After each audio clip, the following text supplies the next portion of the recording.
Hello viewers, welcome to today's episodes of Real Estate with Femi. So today we'll be talking about a key term that you need to know when you want to invest in real estate.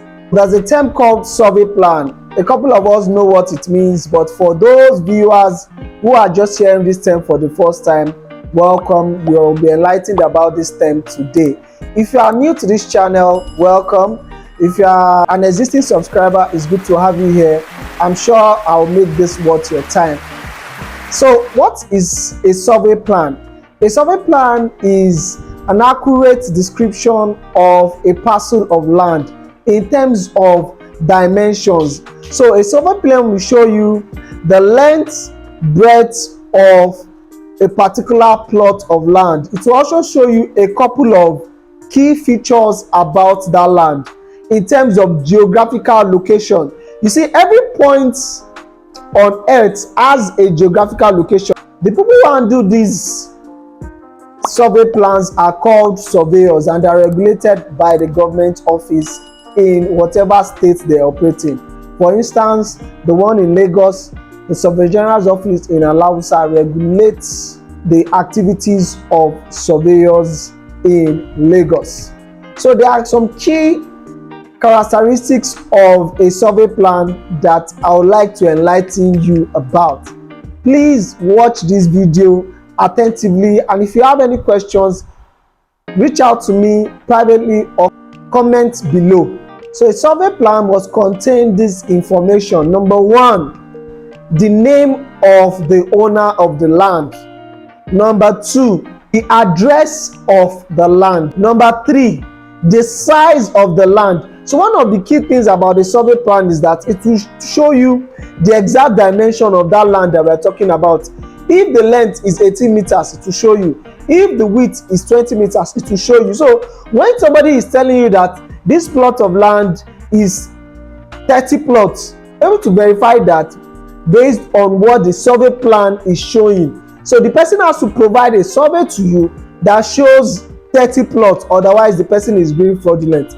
So survey plan makes land transactions, property transactions a lot easier, because it's like a map showing you the actual dimensions of the property we are talking about. So for instance, in Lagos, a survey plan of a plot of land should show you 18 meters by 36 meters, or depending on the size. In some cases where you have a standard plot for 600 square meters, it will show you 20 by 30 feet. This land is 3 plots of land. If we are going to be calculating it in terms of 600 square meter per plot, so if somebody is talking about a plot of land that is 1,008 square meters, so that means the person is talking about 3 plots of land based on the calculation that one plot is 600 square meters. So it shows you that accurate description of the land. A survey plan will also show you beacon numbers. So the beacon numbers that you look out for when you go to the site physically, you'll be able to see it, and those beacon numbers are done using Google coordinates. Okay, beacon number 1 to 2 to 3 to 4. If the survey plan is showing that the land is a rectangular plot, that means you are going to be seeing 4 beacons. So some irregular shaped plots, you can be expecting up to 6 or more beacon points. So a survey plan will show you that. Another information that you'll be getting from your survey plan is the name of the surveyor that actually did the survey. So this gives some form of credibility to the survey, because a surveyor is going to be putting his name and his surveyor stamp on the document to show that he is actually responsible for the credibility of this survey. A survey plan is also going to be indicating if it is a provisional survey. So a provisional survey, I'll get to that term later, because it comes under types of surveys. So it will indicate the kind of survey it is. So another thing you should look out for on your survey plan is whether it is indicating if it's a committed land or it is free from government acquisition. So these are terms I'll be explaining in future videos, which I don't want you to miss out on.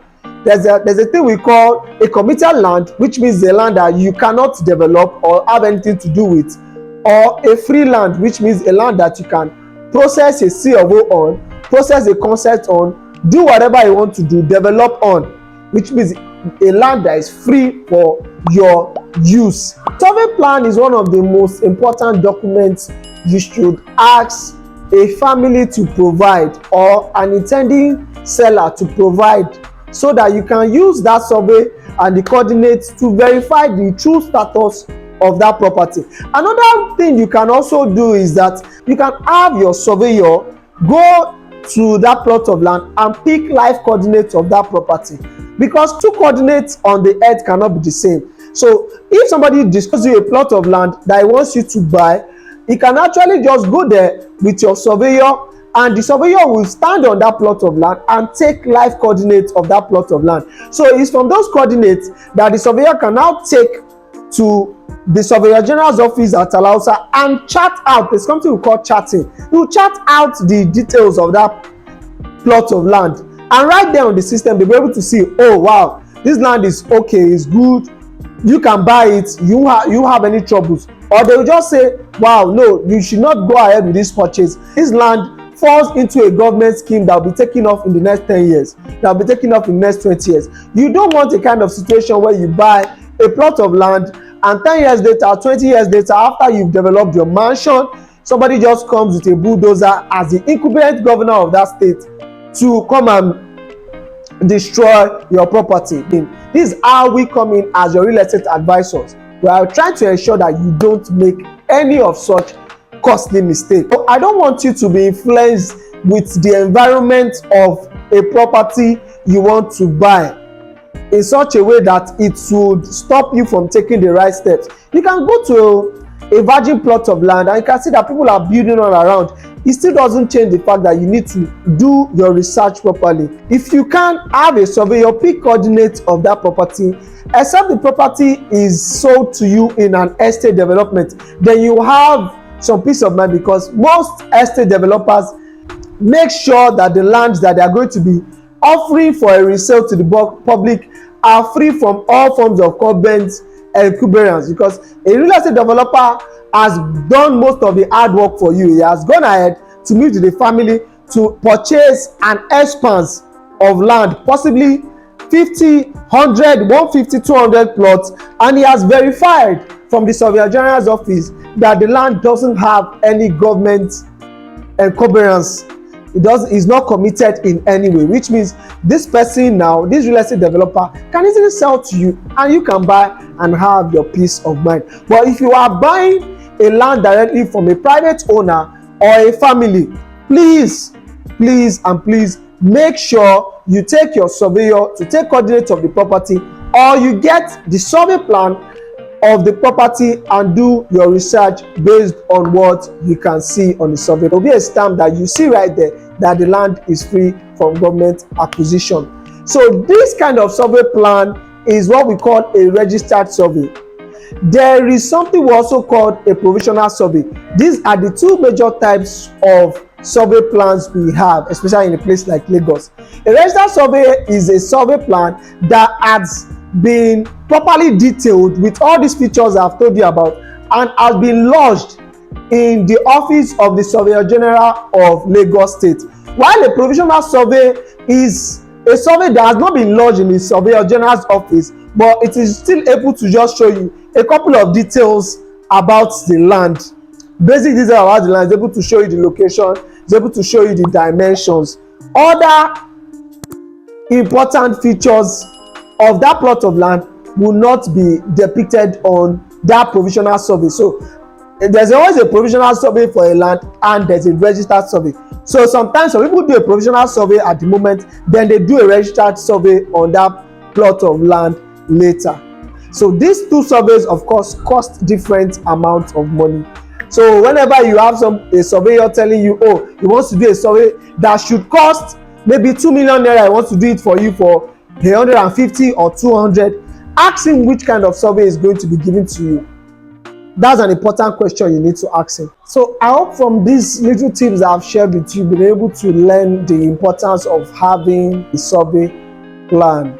So a survey plan also, because of the information that you're able to get on that document, you're able to detect the purpose of a particular plot of land. So if an area has been earmarked for agricultural purposes, according to the CFO on that land, you have no business building a residential estate right there, because you would be frustrated by the Lagos state government.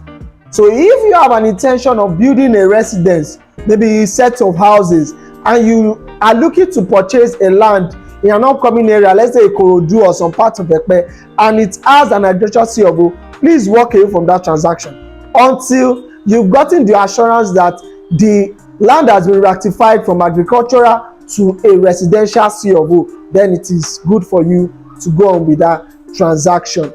So if you have any questions, if you are in need of properties that have good titles in different parts of Lagos, ensure you reach out to me and you'll be getting the best deals with the best titles in the market. Thanks for your time. If it's your first time, ensure you hit subscribe and get notified when we drop videos like this that can save you millions and millions of naira in losses. Thank you.